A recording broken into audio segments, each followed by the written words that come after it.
Sveiki atvykę į Viekšnius, nedidelį Žemaitijos glūdumoje pasislėpusi miestelį, kuriame automobilių sportas ir jo tradicijos prieš metus buvo beveik nepažįstami nei vietiniams šio krašto gyventojams, nei šalies ralio lenktynininkams. Žiūrint į tai, kas buvo padaryta vos per 1 metus, puse lūpų jau galime sakyti, kad labai greitai šis regionas šalies autosporto žemėlapyje taps pažįstamas taip pat gerai kaip Zarasų, Utenos, Kauno, Druskininkų ar kitų garsiausių ralių kraštai. Kodėl? Apie tai dar pašnekėsime šiek tiek vėliau. O dabar nuo pradžių kviečiame apžvelgti finalinį Lietuvos ralio sprinto čempionato 7-ąjį etapą Viekšniai 760 varžybas, kurios parodė, jog organizatorių įdėtos pastangos nenuėjo perniek. Mat analogiškų varžybų metu pernai rudenį čia startavo kiek daugiau nei 20 ekipažų, o šiemet jų susirinko dvigubai daugiau. Beje, simboliška, šiųmetis ralio sprinto čempionatas žiemą sausio mėnesį buvo atidarytas, o rugsėjo pabaigoje užbaigtas. Taip, jūs atspėjote, ant Viekšnių ralio sprinto greičio ruožų žvyro. Prie starto linijos išsirikiavo 42 ekipažai, tarp kurių sulaukėme ir nemažai svečių iš Latvijos. Džiugu, kad be nuolatinių ralio sprinto čempionate besivaržančių ekipažų varžybas neretai aplanko bei papuošia ir greičiausi šalies ralio meistrai. Jiems analogiškos organizacijos ir lygio, tik kur kas trumpesnės lenktynės yra puikiai treniruotė prieš didžiasias kovas. Mat atviras Lietuvos ralio ar NES čempionatai dar nėra pasibaigę. Viekšnių ralio sprinto maršrutas nusidriekė per 8 greičio ruožus, kurių ilgis sudarė 50,5 km. Bendra varžybų distancija sudarė 182 km.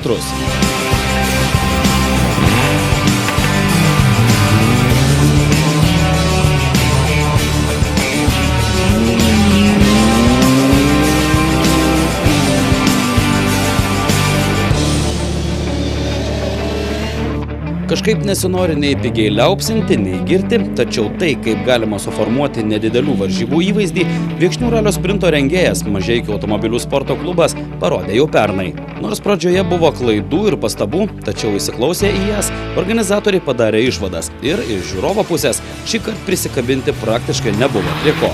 Varžybų programėlės, nuorodos į greičio ruožus, žemėlapiuose pažymėtos žiūrovų zonos ir svarbiausia, pakankamas laiko tarpas nulėkti iš vieno GR į kitą, tai yra tai, ko reikia 2 ar net 300 km atsibeldusiam ralio fanui. Per dieną mums pavyko pasižiūrėti net 7 taškus. Kas supranta, apie ką eina kalba, patvirtins, jog pusdienį trunkančiame ralio sprinte tai tikrai nemažai. Kalbant apie sportinę pusę, daug matę šalies profesionalai po varžybų Viekšniuose eilinį kartą patvirtino, jog kas kartą atvažiavę čia patenka į labai rimtai pasiruošusios organizatorių komandos rankas. Dokumentai, techninė komisija, susipažinimo su GR tvarka, apdovanojimų ceremonija ir visa kita niekuo nesiskiria nuo atviro čempionato etapų, tik tiek, kad lenktynės trumpesnės, sakė Ramūnas Čepkauskas.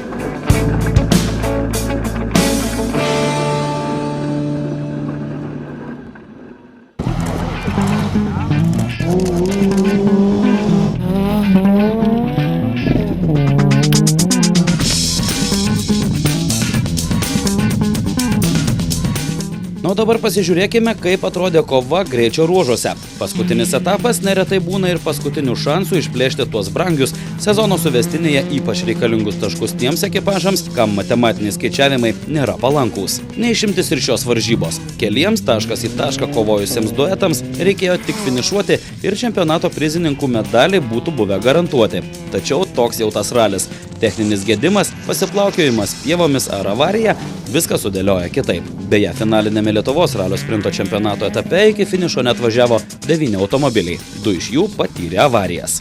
Ralio sprinto klasėje SG1 pergalę pelnė Mindaugo Jusio Donato Mazurevičiaus duetas su Honda Civic. Šis ekipažas laimėjo ne tik etapo, bet kartu užsitikrino ir Lietuvos ralio sprinto čempionato nugalėtojų titulus. Viekšniuose ekipažas atvažiavo 11 bendroje įskaitoje, artimiausius varžovus klasėje įveikęs daugiau nei 2 minutėmis.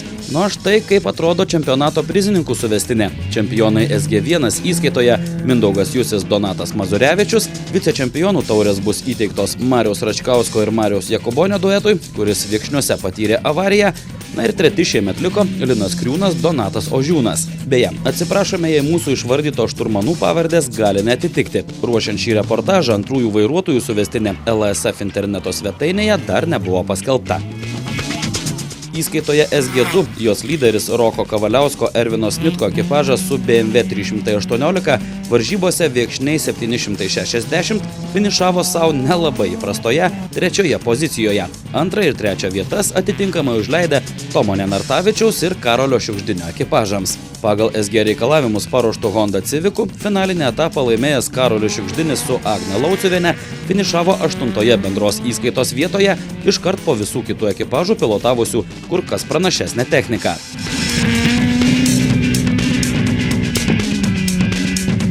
Akivaizdu, jog Tomo Nenartavičiaus Tado Nagulevičiaus ekipažas su Volkswagen Golf, kurie klasėje finišavo 2, etapo nugalėtojus vijosi iš visų jėgų.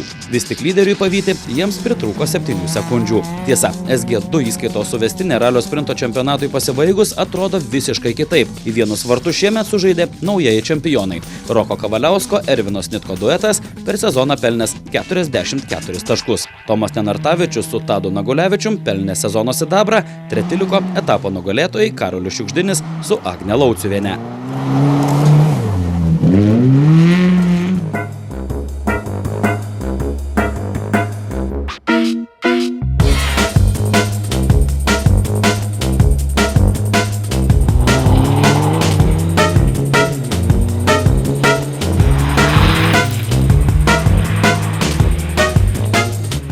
Deja, bet varžybose vos keli ekipažai užsiregistravo į SG3 klasės įskaitą. Ralisto karjerą dar tik pradedantis šių lenktynių organizatorius Vitalijus Plastininas su sūnum Viteniu pakovoti klasėje šansų neteko. Mat vienintelis juos SG3 įskaitoje gaudyti galėjęs Latvių ekipažas su BMW pasitraukė dėl gedimo. Na, bent jau dėl bendros įskaitos buvo įdomu pavažiuoti. Su paskutinėme GR užstrigusiu rankiniu stabdžiu šiaip netaip pasiekėme finišą, pasakojo Mitsubishi Lancer Evo 9 vairavęs pilotas. Šį kartą nuotykiai buvo smulkmeniški ir įtakos galutiniam rezultatui neturėjo. Paskutiniam greičių ruože buvo užsikirtęs rankinis stabdis ir toks jausmas, kad mašina visą laiką su užspaustais galiniais ratais ir teko pakovoti su ją, kad jinai važiuotų. O prie varžybų pradėjom dirbti nuo joninių, ko gero. Ir aišku, paskutinį mėnesį labai intensyviai. Prieš 2 savaitės labai stipriai lijo, tai gavom daryti šiokius tokius pakeitimus, bet jie pasiteisino ir galim sakyti, šiandieną turėjom pusdienį su sausa trasa ir pusdienį su šlapia trasa. Manau, formatas pats tas. Visi ruožai buvo nauji. Ta prasme, 2 iš jų buvo važiuojami priešinga kryptim. Vienas buvo visiškai naujas, o kitas greičių ruožas buvo pusė seno ir pusė naujo.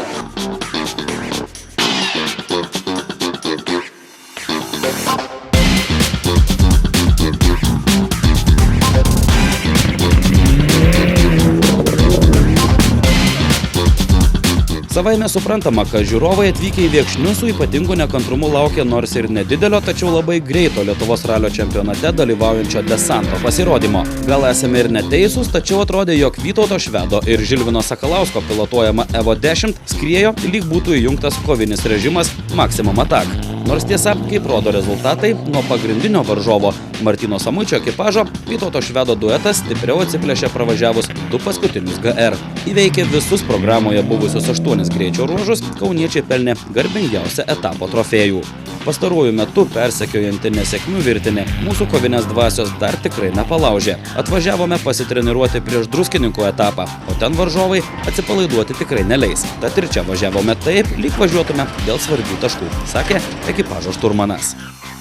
Buvo ir treniruotė gera, ir varžybos iš tikrųjų buvo neblogos. Tiesiog tik tai buvom susikoncentravę apžiūrėti, kaip yra su ta mašina. Čia po Lenkijos, po tam tikrų gedimų reikėjo viską apsižiūrėti. Ar turbina pučia, ar jungiasi, kaip valdos ir taip toliau. Aišku, neišvengėm ir kuriozo, ne kuriozo, bet klaidos. Pravažiavom stabdymo zoną tiesiai, gavom 10 sekundžių baudos. O kadangi čia ralis labai trumpas, kaip sakyt, vis tiek, norisi greit pavažiuoti, o čia gaunasi buvom nubuksuoti. Taip, be abejonės, šiandien pasimatavom su stipriausiais Lietuvos, su savo varžovais, trumpai, aiškiai, greitai. Formą atgavom, šiek tiek dušiui lengviau, šiek tiek smagiau be abejonės ir susiaugom su automobiliu iš naujo, nes buvo kažkiek svetimas čia po didelės avarijos. Kad gali būti labai greiti, parodė ir Martynas Samuitis su Ramūnu Šaučikovu, pilotuojantys Mitsubishi Lancer Evo 10. 20 sekundžių nuo lyderio atsilikęs ekipažas finišavo antroje bendros įskaitos vietoje ir klasėje AVD. Anksčiau Lietuvos automobilių sporto federacijos ralio komiteto pirmininko pareigas ėjęs Ramūnas Šaučikovas varžyboms eilinį kartą negailėjo gerų žodžių ir prisiminė dar žiemą duotą interviu, kuomet Viekšnių ralio sprinto organizatoriams prognozavo neblogą ateitį. Kaip aš ir pernai jau sakiau, gyriau juos iš tikrųjų, tai šiemet vėl tik tai geriausi komplimentai. Manau, kad netgi pažengė į priekį ir čia mes matom ir koncertas gyventojams, ir sportininkai tikrai visi su šypsenom šitą ralį važiavo, tokie patenkinti keliai. Manau, kaip ralį sprintų jų pakanka, jie yra geri. Mesgi patenkinti ir tą antrą vietą, kaip treniruotėjai tikrai labai gerai. Juolab kažkaip jaučiam, kad galėjom ir dar geriau pavažiuoti, bet mes jau nebespaudėm. Po 4 greičio ruožų buvom kurį laiką net ir pirmavom šitam ralyje. Tai viskas puiku, patenkinti.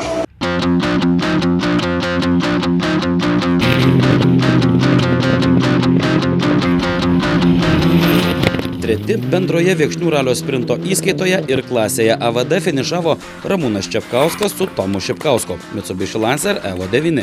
Antroje varžybų sekcijoje po regrupingo ekipažo tempas stipriai krito dėl smulkaus gedimo uždegimo sistemoje. Nors problemėlė buvo pašalinta ir sportininkai toliau lėkė labai neblogų tempų, tačiau prarastas laikas viską sutvarkė taip, kad kautis dėl aukštesnės pozicijos šansų nebuvo daug. Nors tiesa, labai šie sportininkai ir nekovojo. Tai vis tik yra treniruotė. Neišmintinga būtų lėkti ant ragų. Tai daryti turime kitoje vietoje, po finišo sakė Ramūnas Čepkauskas.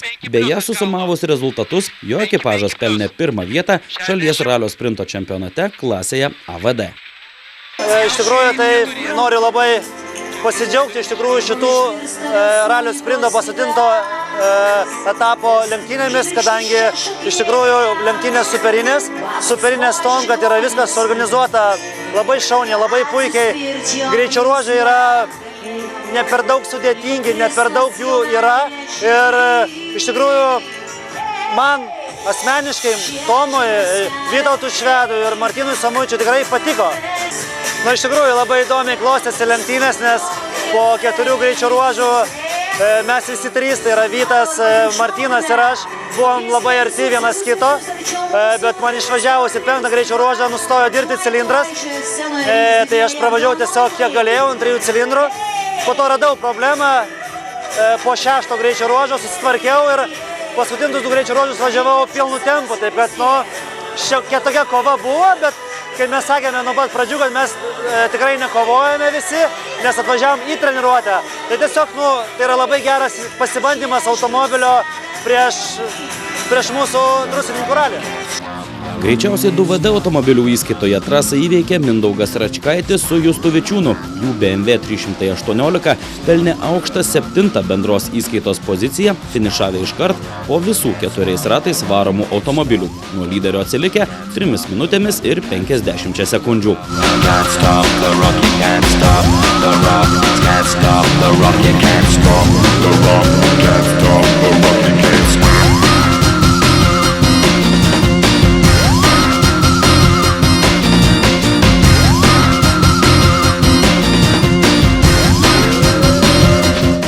Kągi, taip štai atrodė finalinis 2013 metų Lietuvos ralio sprinto čempionato etapas Viekšniai 760. Varžybos, kurios galėtų tapti pavyzdžių kitoms analogiško rango lenktynėms. Beje, didelės Mažeikių autosporto klubo pastangos renginį greitai išsukti bei išgarsinti lig šiol negirdėtą regioną nėra betikslės. Jau kitąmet Viekšnių apylinkės turėtų priimti jungtinį Lietuvos bei Latvijos ralio čempionato etapą, kuris pakeis kitas šalies ralio fanams gerai žinomas varžybas.